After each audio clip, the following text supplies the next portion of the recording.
Buenos días. Mis primeras palabras son de agradecimiento por haber sido invitado a esta presentación. En Facebook, los autores nos dicen que este libro, esta colección, es para sacudir conciencias y despertar esperanzas, cierre de comillas, que ha sido escrita para defender la democracia y la libertad. Agregan que hay una mezcla de dolor y esperanza, ya que se documenta una crisis tan profunda que a la vez es institucional, económica, social, cultural y ambiental.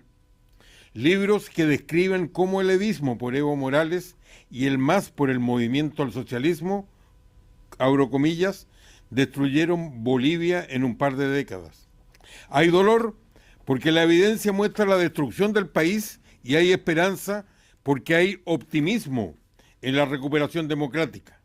En mi opinión, estos libros serán referencia para entender la magnitud del daño causado, como también cuánto tiempo necesitará la reconstrucción. Es así como bajo el título de la putrefacción del sistema electoral boliviano, primera y segunda parte, en 50 capítulos se nos aportan los documentos demostrativos de cómo lo legal y lo ético fueron derrotados. A modo de ejemplo, el capítulo 1 nos muestra que el fraude electoral es una dolencia tan severa que puede ser una enfermedad terminal para la salud democrática no solo de Bolivia, sino de cualquier país del mundo, por lo que el aporte de los autores es hacer un diagnóstico responsable de cómo el sistema electoral fue destruido y quién lo hizo, ya que las actas electorales físicas se transformaron en la primera víctima del dolo y el sistema de cómputo en la segunda víctima del fraude electoral. Por su parte, y también a modo de ejemplo, el capítulo 25 contiene una petición de informe escrito al Tribunal Superior de Elecciones y se nos explica que la petición de informe escrito es una herramienta con la que cuentan los diputados nacionales para su trabajo de fiscalización, pero al mismo tiempo se nos advierte que aunque esté normada en el reglamento, desafortunadamente, abro comillas, las autoridades cuestionadas pueden burlar este procedimiento y quedar impunes. Ejemplo que ayuda a entender por qué los autores nos dicen que esta colección es un acto de rebelión contra el olvido y la impunidad, agregando que no desean arrodillarse ante la corrupción y quieren hacerlo sin bajar la voz y sin pedir disculpas a nadie, abro comillas, con la verdad como única bandera y con la memoria como única trinchera. Pero al mismo tiempo esta colección no es solo memoria, sino también una advertencia para que no se repita una situación donde vidas, abro comillas, fueron arruinadas y la dignidad fue pisoteada, lo que es recogido, por ejemplo, en el libro sobre 100 casos de corrupción. ¿Logrará reaccionar Bolivia? ¿Habrá aprendido la lección sobre la cual nos ha advertido Carlos Sánchez Berzaín, que nada se obtiene expulsando a un aprendiz de dictador si al mismo tiempo nos acaba con el régimen dictatorial? Tal como ocurrió con Evo hace algunos años, donde al final fue la presidenta Añez quien termina en la cárcel, lo que debiera a su juicio servir de lección para Rodrigo Paz y Tuto Quiroga, los dos candidatos que pasaron a la segunda vuelta. Lo anterior tiene sentido si se recuerda que la era de Evo Morales coincide con la expansión dictatorial, donde el castrismo se transforma en castrochavismo, ya que Cuba, y a no olvidarlo con el financiamiento de la Venezuela de Chávez, junto a Lula da Silva y el Foro de Sao Paulo, logran la mantención de la dictadura madre, la cubana, al mismo tiempo que se incrementa la cantidad de dictaduras en la región, donde el llamado eje bolivariano impone un proyecto transnacional que no debiera ser visto como un movimiento político, sino como un grupo delictivo, donde los gobiernos son expresión de la delincuencia organizada transnacional, verdaderos narcoestados que terminan trastocando en su totalidad la realidad social de los países donde gobiernan. El aporte de los libros que hoy se presentan es documentar cómo en Bolivia la república es reemplazada por un instrumento paradictatorial llamado Estado plurinacional, que se impone al Estado de Derecho y a la separación de poderes, para un dato estremecedor de lo que ocurrió y su legado. Hoy se contabilizan al menos 320 presos políticos y alrededor de 27.000 exiliados. La disyuntiva es continuismo o cambio, y el cambio lo representa la recuperación de la institucionalidad republicana, es decir, separación de poderes y un poder judicial con jueces independientes y no con funcionarios que siguen órdenes. Y entre las alternativas que hoy existen, probablemente el camino más rápido, seguro y efectivo es la restitución constitucional. Esta colección nos proporciona la evidencia de cómo se produjo el gigantesco retroceso democrático, ya que desde el día que Evo Morales asumió, el ejercicio del poder se deslegitimó debido a abusos surtidos, que transitaron caminos muy diversos, desde delitos personales como la pedofilia a la expropiación de los ahorros de los bolivianos y la evaporación de pensiones, falta de inversión en el gas, lo que generó escasez de combustible y falta de reservas y dólares, lo que culmina en que tanto Morales como Arce desperdician la oportunidad ofrecida por el litio. En estos años no solo hubo un retroceso democrático, sino también de la imagen internacional del país, por la vinculación que se hizo con la estructura castrochavista del crimen organizado transnacional. Bolivia había iniciado un camino interesante, pero hace 2 décadas, a partir de la movilización antidemocrática y la caída del gobierno de Sánchez de Lozada el 2003, el deseo de eternizarse en el poder conduce a la modificación tanto de las alianzas como de las políticas públicas de Bolivia. Quizás hubo oportunidades desaprovechadas, ya que la expresidenta Áñez asume después de la renuncia de Morales con la prueba comprobada por la OEA de la comisión de un fraude electoral. Pero quizás el error fue haber mantenido el sistema que lo permitió en vez de hacer una transición de regreso a la república que había sido violentada.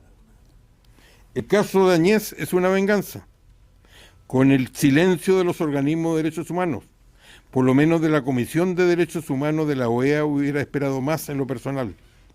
Hubo carencia de debido proceso, de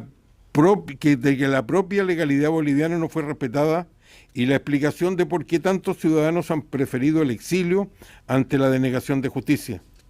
Este caso no es único, ya que la misma arbitrariedad se manifestó con otros opositores que en estos días se trata de remediar, como Luis Fernando Camacho y Marco Antonio Pumari. El periodo que cubren estos libros tiene también otra expresión, esta vez desde el punto de vista de los intereses permanentes de Bolivia, algo insuficientemente cubierto, en el sentido que el MAS y Evo Morales le causaron un gran daño, por ejemplo, a la reclamación histórica de la salida soberana al mar, ya que por eso se acudió a tribunales internacionales con una presentación tan mal preparada que el fallo de la Corte Internacional de Justicia creó un retroceso, al favorecer no a Bolivia sino a Chile, señalando que no existía obligación de negociar esa salida. Esta colección documenta en 4 libros la destrucción de Bolivia, que también incluye la división y polarización interna, como también el fracaso de las estatizaciones y otro aspecto del daño que Evo Morales le hizo a Bolivia, la manera como desdibujó la relación vecinal con Perú. Por más de 2 décadas, los gobiernos del MAS, Morales y Arce Catacora trabajaron activamente no solo en integrarse al eje castro-chavista, sino también en incorporar a Bolivia donde nunca había estado, con Irán y Hezbolá, como también hacer retroceder la relación bilateral con Perú al conspirar contra una integridad territorial que proviene de la misma independencia. Ahí está Runa Sur para probarlo. Palabra que es una combinación de 2, runa, persona o gente en quechua, y un concepto más bien, un proyecto político vago y fracasado de Unión de Naciones Sudamericanas. Morales escogió nada menos que el Cusco como el lugar para lanzar su proyecto para la llamada Nación Aymara, con indudable impacto en la soberanía de Perú, como también del norte de Chile. Todo fundamentado en la exportación de la ideología del Estado plurinacional. Felizmente rechazado abrumadoramente en el referéndum constitucional chileno, con el cual colaboró activamente el ex vicepresidente Álvaro García Linera. Felizmente, en el caso de Perú, la declaración de Morales como persona non grata por el Congreso peruano detuvo ese proyecto. Y si menciono este esfuerzo en lo internacional, junto al cambio en la inserción internacional hacia lugares y gobiernos que hacen retroceder a Bolivia, es para destacar, y con esto culmino, una sugerencia, ya que se necesita prueba documentada también de esta destrucción de Bolivia. Otro daño gigantesco de impacto tan o más duradero que el retroceso democrático, y por eso me atrevo a hacer esta sugerencia, ya que lo internacional ha recibido mucha cobertura periodística,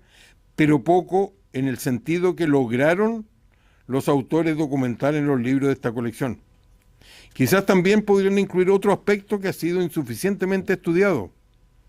que es el esfuerzo del MAS y de Morales para aislar otro territorio de Bolivia, ya que así como quisieron afectar la integridad territorial de países vecinos, también lo hicieron dentro de Bolivia con el esfuerzo sistemático para aislar al Chapare,